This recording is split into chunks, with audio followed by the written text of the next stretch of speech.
Hoje em matemática, nós vamos lá na data do dia 11 de maio e vamos trabalhar um pouquinho de grandezas e medidas, tá? Hoje a gente vai falar um pouquinho das medidas do tempo, então a gente vai trabalhar o nosso relógio aí. Lembre que eu falei para vocês, né, que o dia tem 24 horas. Então, nosso relógio analógico, ele dá 2 voltas no dia para completar as 24 horas. Então, aqui dentro, nós temos o horário que seria até o meio-dia.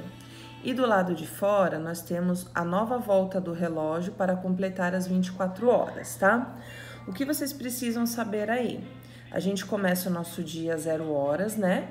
E aí a gente vai 1, 2, 3, 4, 5, 6, 7, 8, 9, 10, 11, meio-dia, que a gente deu aí a nossa primeira volta. Depois, quando ele dá a nova volta, ele vai 13 horas ou 1 hora da tarde, 14 horas ou 2 horas da tarde, 15 horas ou 3 horas da tarde, 16 horas ou 4 horas da tarde e assim sucessivamente, até chegar novamente às 24 horas, que são meia-noite, né? E aí o relógio começa novamente, iniciando um novo dia. O que vocês precisam fazer aqui? Vocês vão observar o que se pede, tá?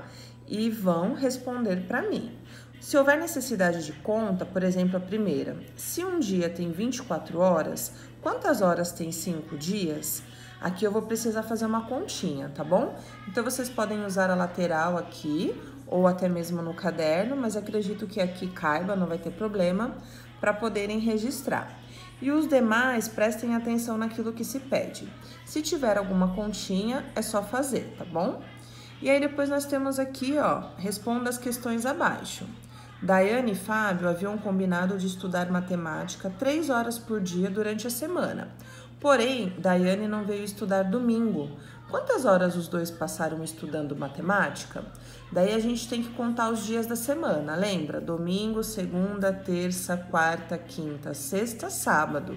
Totalizam 7 dias na semana. Só que no domingo ela não foi. Então vocês têm que pensar aí para calcular quantas horas eles passaram estudando durante a semana, tá? No sábado, Ronaldo foi com sua amiga Jéssica ao cinema. A sessão do filme que eles escolheram iniciaria somente às 16 horas, porém eles haviam chegado às 15 horas e 15 minutos. Quantos minutos Ronaldo e sua amiga chegaram de antecedência? Aqui a gente tem que prestar atenção que a gente precisa fazer uma conta para calcular a diferença, tá? Eu já dei uma explicação quando a gente trabalha a diferença, qual a operação que a gente usa, então prestem atenção para realizar. Visualize com muita atenção cada relógio, depois escreva a hora, minuto e segundo, tá? Esses aqui são os relógios digitais, tá tranquilo? Então vocês vão preencher aí. Aqui eu posso registrar 15 horas, 56 minutos ou 22 segundos, tá? Porque eu não vou colocar 3 horas da tarde. Então, eu vou registrar bonitinho aí como está pedindo, tá bom? É para escrever, tá, gente? Se o espaço aqui estiver pequeno, vocês podem fazer aí no caderno, tá? Então, vocês vão escrever por extenso. Escrever a hora. 4 horas e 33 minutos e 32 segundos. Então, aqui mantém as 15 horas, tá? Porque são 3 horas da tarde, então você pode manter as 15 horas aí. Depois eu mando a correção para vocês.